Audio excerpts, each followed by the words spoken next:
আমার 23 বছরের কাজের লোক আমার ঘরেই ঘুমোতো। তাকে আমি সবসময় সাধারণভাবেই দেখতাম। একদিন হঠাৎ সে আমার সামনে এসে বলল, ম্যাডাম, দয়া করে আমাকে ছোট চোখে দেখবেন না। সেই রাতে যখন আমি তার দিকে তাকালাম, আমি অবাক হয়ে গেলাম। মিরাজ এখন আর আগের মতো যুবক নয় এবং এক পরিপক্ক, পরিণত মানুষের মতো আচরণ করছিল। আমি তাকে অনেকক্ষণ ধরে ডাকছিলাম, কিন্তু কোনো সাড়া পাচ্ছিলাম না। তাকে খুঁজতে খুঁজতে তার ঘরে গেলাম। সেখানে গিয়ে দেখলাম মিরাজ মাত্রই বাথরুম থেকে বের হয়েছে।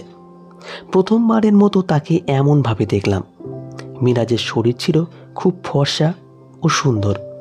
আমি কিছুক্ষণ অবাক হয়ে তাকিয়ে রইলাম। বহু বছর পর এমন একটি দৃশ্য দেখে আমি হতবাক।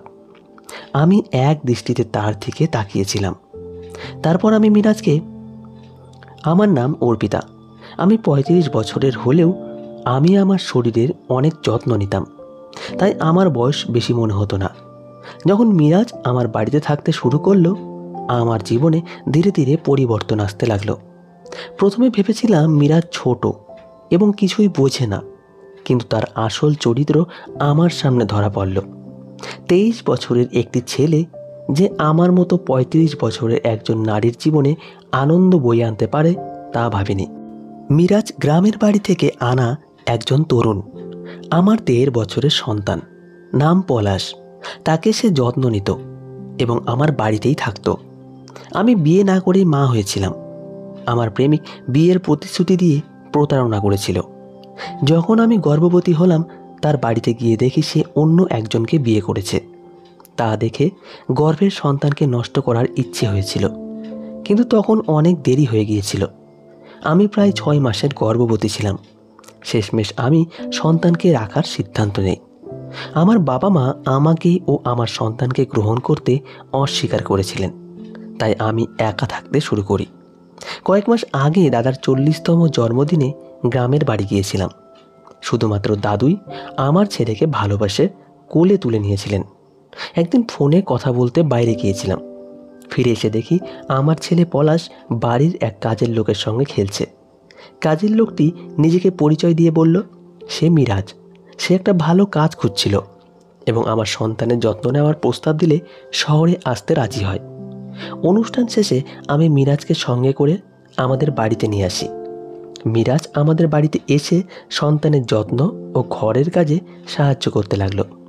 তার আন্তরিক যত্নে পলাশের স্বাস্থ্যের উন্নতি হলো, আর আমার ছেলেও তাকে খুব পছন্দ করত। মিরাজের জন্য আলাদা ঘরের ব্যবস্থা করলাম, আর তার কাজে আমি সন্তুষ্ট ছিলাম। একদিন রাতে আমার ছেলে পলাশ অনেক কাঁদছিল, কিছুতেই থামছিল না। তার কান্নার শব্দ শুনে মিরাজ ঘরে এলো এবং পলাশকে আমার কাছ থেকে নিয়ে নিল। আশ্চর্যের বিষয়, মিরাজের কাছে যেতেই পলাশ পুরোটা শান্ত হয়ে গেল। রাত অনেক হয়ে গিয়েছিল আর পলাশ তাকে ছাড়তেই চাইছিল না, তাই আমি মিরাজকে সেদিন আমার ঘরেই থেকে যেতে বললাম। সকালে ঘুম থেকে উঠে দেখি পলাশ মিরাজের কাছে ঘুমাচ্ছে। সেই দৃশ্য দেখে মনে হলো মিরাজ সত্যিই আমার সন্তানের জন্য একজন আদর্শ অভিভাবকের মতো হয়ে উঠেছে। সেই রাতের পর থেকে মিরাজ প্রায় পলাশের জন্য আমার ঘরেই থাকতো। ছুটির দিনে আমি মিরাজকে নিয়ে শপিং মলে গেলাম। সেখানে তার জন্য সুন্দর কিছু পোশাক কিনলাম। নতুন রূপে মিরাজকে দেখে আমি নিজেই অবাক হয়ে গেলাম। সাধারণভাবে থাকা সেই ছেলেটিকে আজ স্মার্ট এবং আকর্ষণীয় লাগছিল। বাড়ি ফিরে পলাশ ঘুমিয়ে পড়ায় আমি তাকে তার ঘরে শুয়ে দিলাম। তখন মিরাজ আমার জন্য পানি নিয়ে এলো। পানি খেয়ে আমি গ্লাসটা রাখতেই দেখি মিরাজ এক দৃষ্টিতে আমার দিকে তাকিয়ে আছে। হঠাৎ সে আমার হাতটা আলতো করে ধরল। আমি অবাক হয়ে তাকে সরিয়ে দিলাম। মিরাজ তখন বলল, ম্যাডাম, আপনি আমাকে সম্পূর্ণ বদলে দিয়েছেন। আজ আমি নিজেকে ভালোবাসতে শিখেছি। আপনি না থাকলে হয়তো আমি কখনো নিজেকে এভাবে দেখার সুযোগ পেতাম না। তার কথাগুলো শুনে এবং মুখের আনন্দ দেখে আমিও খুশি হলাম। মিরাজের মতো একজন সাধারণ ছেলের জীবন বদলাতে পেরে মনে হলো আমি সত্যিই ভালো কিছু কাজ করেছি। এরপর থেকে মিরাজ আরও বেশি পরিপাটি এবং দায়িত্ববান হয়ে উঠল। মাত্র 23 বছরের হলেও গ্রামের ছেলে হওয়ার কারণে তার শারীরিক গঠন ছিল মজবুত, যা তাকে আরও আত্মবিশ্বাসী করে তুলেছিল। সে প্রতিদিন বাড়িতেই শরীর চর্চা করত, আর তার উচ্চতাও বেশ ভালো ছিল। একদিন আমি তার পড়াশোনা সম্পর্কে জানতে চাইলে সে বলল, এখন আর তার পড়াশোনায় মন নেই। প্রতিদিন সকালে অফিসে যাওয়ার আগে আমি আমার সন্তানের অনেক আদর, সোহাগ, ভালোবাসা দিয়ে অফিস যেতাম। আজ সকালে অফিসে যাওয়ার আগে যখন আমি আমার ছেলে পলাশকে আদর করতে গেলাম, দেখি সে মিরাজের কোলে বসে আছে।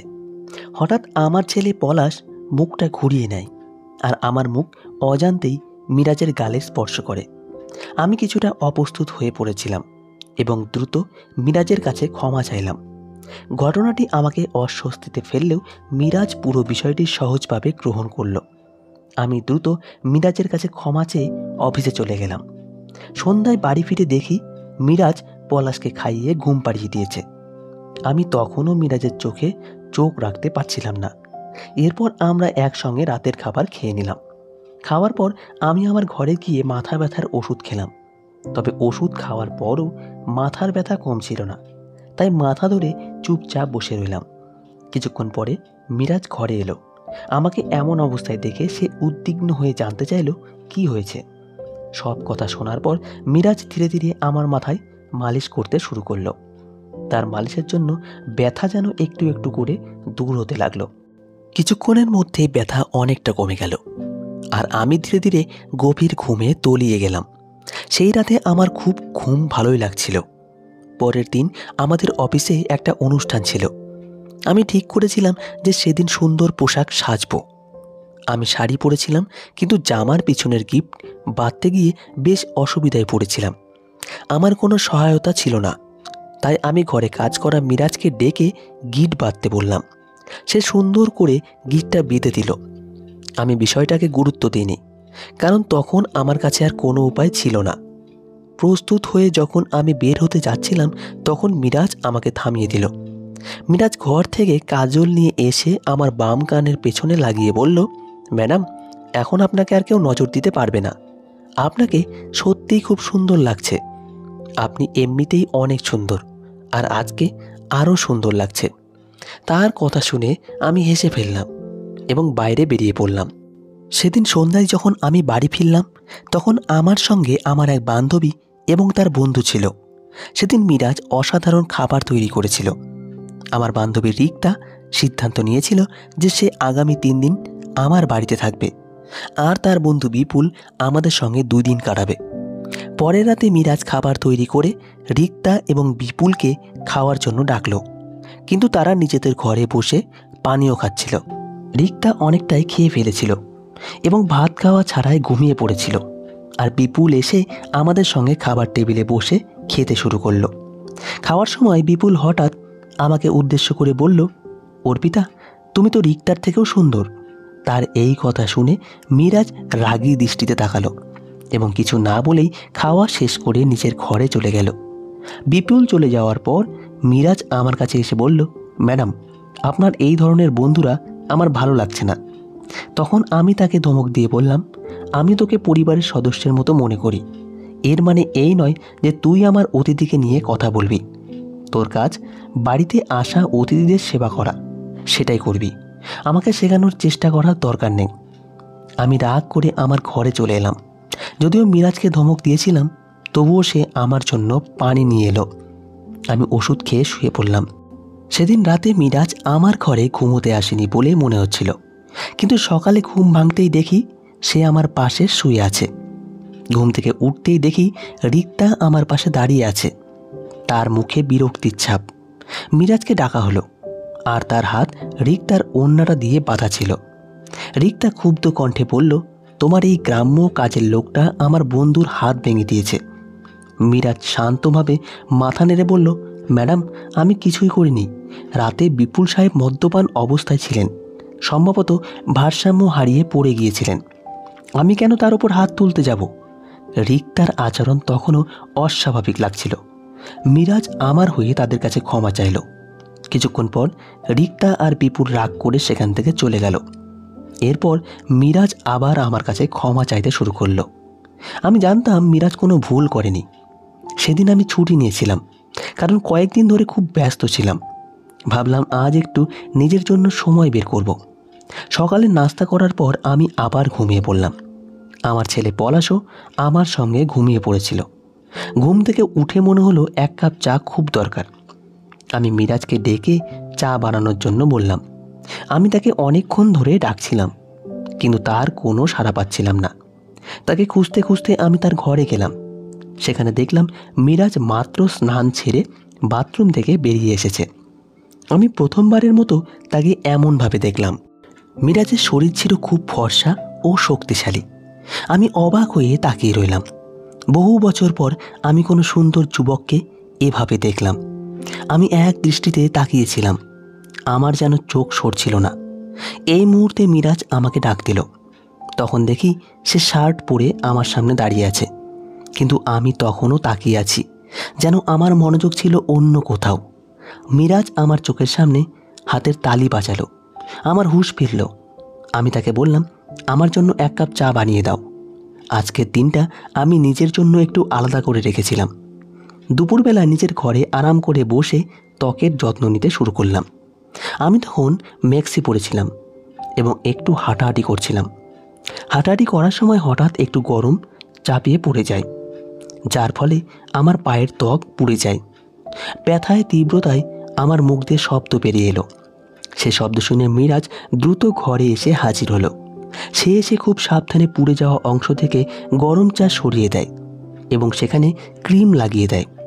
তার সাহায্য পায়ে স্বস্তি এনে দিল, যদিও তার স্পর্শ আমাকে খানিকটা অস্বস্তিতে ফেলেছিল। এরপর আমরা দুজনে মিলে ঘরের কিছু ছোটোখাটো কাজ করতে থাকলাম, কিন্তু আমার মধ্যে একটা অদ্ভুত অনুভূতি তৈরি হচ্ছিল, যা ভাষায় বোঝানো কঠিন। হঠাৎ মিরাজের চোখ আমার দিকে পড়ল। ব্যথার কারণে আমি আবার একটু ইস করে উঠলাম। মিরাজ চিন্তিত মুখে বলল, ম্যাডাম আপনি বিশ্রাম নিন, যা যা দরকার আমাকে বলুন, আমি সব ঠিক করে দেব। আমি তাকে বললাম আমার পায়ে বাকি ক্রিম লাগিয়ে দিতে। মিরাজ কোনো প্রশ্ন ছাড়াই আমার কথা মতো কাজ করল। কাজ শেষ করার পর সে আমার মাথায় হালকা ম্যাসেজ করে দিল। সে ম্যাসেজ করায় আমি কিছুটা আরাম পেলাম, আর দিনটি অনেক শান্তিপূর্ণ মনে হলো। মিরাজের কাজে নিখুঁততার কোনো ঘাটতি ছিল না। সে যেন সব কিছু সহজে সামলে নিতে পারত। তবে রাত নামতেই আমি তাকে অনুরোধ করলাম, আজ রাতে তুমি আমার ঘরে থেকো না। দিনের বেলায় আমি ঘরে থাকি না, তাই অন্তত রাতটা আমি আমার সন্তানের সঙ্গে একান্তে কাটাতে চেয়েছিলাম। প্রতিবার মিরাজ ঘরে থাকা আমার পছন্দ হতো না, তাই আজ রাতে তাকে অন্য ঘরে থাকার জন্য বললাম। দিনগুলো এভাবে চলতে থাকলো। কিছুদিন মিরাজ ছাড়া আমার ছেলে পলাশ রাতে ঘুমোতে পারতো না, কিন্তু ধীরে ধীরে সে কান্না বন্ধ করলো। এদিকে আমি নিজেও কিছুটা পরিবর্তন অনুভব করতে শুরু করলাম। প্রতিদিন সকালে ঘুম থেকে উঠে শরীর ভারী লাগতে শুরু করলো। হঠাৎ এই পরিবর্তন কেন হচ্ছে তা বুঝতে পারলাম না। আমার শরীরের যন্ত্রণা এমনভাবে বেড়ে গিয়েছিল যে বিছানা থেকে ওঠারও ইচ্ছে থাকতো না। তাই আমি অফিস থেকে 10 দিনের ছুটি নিয়ে নিলাম, যেন কিছুটা বিশ্রাম নিয়ে সুস্থ হয়ে উঠতে পারি। এ সময়ে পলাশ প্রায় পুরোটা সময় মিরাজের সঙ্গে কাটাচ্ছিল। মাঝে মধ্যে আমার ছেলের খিদে পেলে পলাশকে আমার কাছে নিয়ে আসতো। আজ আমি আমার কোমর ধরে বসেছিলাম রাতের বেলা। মিরাজ এক গ্লাস পানি নিয়ে আমার ঘরে আসে, আর আমার কোমরের উপর হাত দেখে সে বুঝে গেল আমার কোমরে খুব ব্যথা হচ্ছে। মিরাজ বলল, ম্যাডাম যদি আপনার কোনো আপত্তি না থাকে আমি একটু মালিশ করে দিতে পারি। আমার কোমরের ব্যথা এতটাই তীব্র ছিল যে আমি তার কথায় রাজি হয়ে গেলাম। মালিশ করার আগে আমি ঘরের বড় লাইটটা জ্বালিয়ে দিলাম, যেন পরিবেশটা আরও শান্তিপূর্ণ হয়। মিরাজ যখন হালকা চাপ দিয়ে মালিশ করছিল, আমি বেশ স্বস্তি অনুভব করছিলাম। মালিশ হওয়ার পরে মনে হলো যেন আমার ব্যথা একেবারে হাওয়ায় মিশে গেল। মালিশ করার সময় মিরাজ আমাকে জিজ্ঞেস করল, ম্যাডাম আপনার কি পলাশের বাবাকে মনে পড়ে না? আপনি এত সুন্দর এবং তরুণী হয়ে একা কেন? মিরাজের প্রশ্নের কোনো সঠিক উত্তর আমার কাছে ছিল না। আমি শুধু মৃদু হেসে বললাম, হয়তো এই প্রশ্নের উত্তর আমার কাছে নেই। সেই মুহূর্তে কথোপকথনটা সেখানে শেষ হয়ে গেল। মিরাজের মালিশে এমন আরাম পেলাম যে চোখের পাতা ভারী হয়ে এলো, আর আমি গভীর ঘুমে তলিয়ে গেলাম। 2 দিন পর এমন একটা দিন এলো যে দিনটার কথা আমি কখনো ভুলতে পারবো না। সে দিনটা আমার প্রিয়জনের সঙ্গে প্রথম দেখা হওয়ার দিন। সেই দিনটা শেষমেশ এসে পড়ল। সারাদিন নিজেকে নানান কাজে ব্যস্ত রাখার চেষ্টা করলাম, যেন আমার প্রেমিকের স্মৃতি মাথায় না আসে। কিন্তু রাতের নিস্তব্ধ অন্ধকারে তার মুখটা বারবার মনে পড়ছিল। মনে হচ্ছিল যেন স্মৃতিগুলো আমাকে ঘিরে ধরে রেখেছে। সে এখন আমার সঙ্গে নেই, তবে সে আমার সন্তানের বাবা। পলাশকে দেখলে প্রতিদিন তার কথা মনে পড়ে। আজ আমি আর আমার আবেগ ধরে রাখতে পারলাম না। ঘরে বসে হঠাৎ কান্নায় ভেঙে পড়লাম। আমার ছেলে আমার পাশে ঘুমাচ্ছিল, কিন্তু তখন আমি সেটাও খেয়াল করিনি। আজ এমনকি আমি আমার ওষুধ খেতেও ভুলে গিয়েছিলাম। রাতে মিরাজ এক গ্লাস পানি নিয়ে আমার ঘরে ঢুকলো। আমাকে কাছতে দেখে সে আমাকে পানি পান করালো। আমি কিছুটা স্থির হলে সে আমাকে ওষুধ দিল। আমার কান্নার আওয়াজ শুনে আমার ছেলে পলাশ কিছুটা নড়াচড়া করতে লাগলো। তখন মিরাজ আমাকে নিজের ঘরে নিয়ে গেল। সেখানে গিয়ে আমি নিজের আবেগ সামলাতে না পেরে হঠাৎ মিরাজকে জড়িয়ে ধরে কাঁদতে লাগলাম। আমার অনুভূতিগুলো যেন বসছিল না। আমার দুঃখের কারণ শুনে মিরাজ নীরবে আমার চোখের জল মুছে দিল। আমি তার কাঁধে হাত রেখে বললাম, আজ আমি তোমার পাশে থাকতে চাই, একটু সান্ত্বনার খোঁজে। মিরাজ কিছুটা বিস্মিত হয়ে বলল, ম্যাডাম, আমি তো এসব বুঝি না। তার কথা শুনে আমি হেসে ফেললাম এবং তাকে সান্ত্বনা দিয়ে পাশে বসালাম। সেই দিন আমি তার ঘরে ছিলাম, কিন্তু সকালে ঘুম থেকে উঠে দেখলাম সে সেখানে নেই, শুধু তার শার্টটা পরে আছে। বাইরে গিয়ে দেখলাম মিরাজ পলাশকে দুধ আর বিস্কুট খাওয়াচ্ছে। আমি আমার ছেলের কথা ভুলে গিয়েছিলাম, কিন্তু মিরাজ ভুলেনি। সে আমাদের দুজনকেই খুশি রেখেছিল। রাতের ক্লান্তির কারণে আমি সকালে বেশ দেরি করে উঠেছিলাম। সারাদিন মিরাজ আমার চোখে চোখ মেলায়নি। আজ আমার বান্ধবী রিক্তা আমার সঙ্গে দেখা করতে এলো। সে একবারও মিরাজের দিকে তাকায়নি। মিরাজ এসে তাকে এক গ্লাস পানি দিল, তারপর কোনো কথা না বলে চুপচাপ ঘর থেকে বেরিয়ে গেল। কিছুক্ষণ কথোপকথনের পর রিক্তা চলে যাওয়ার প্রস্তুতি নিল।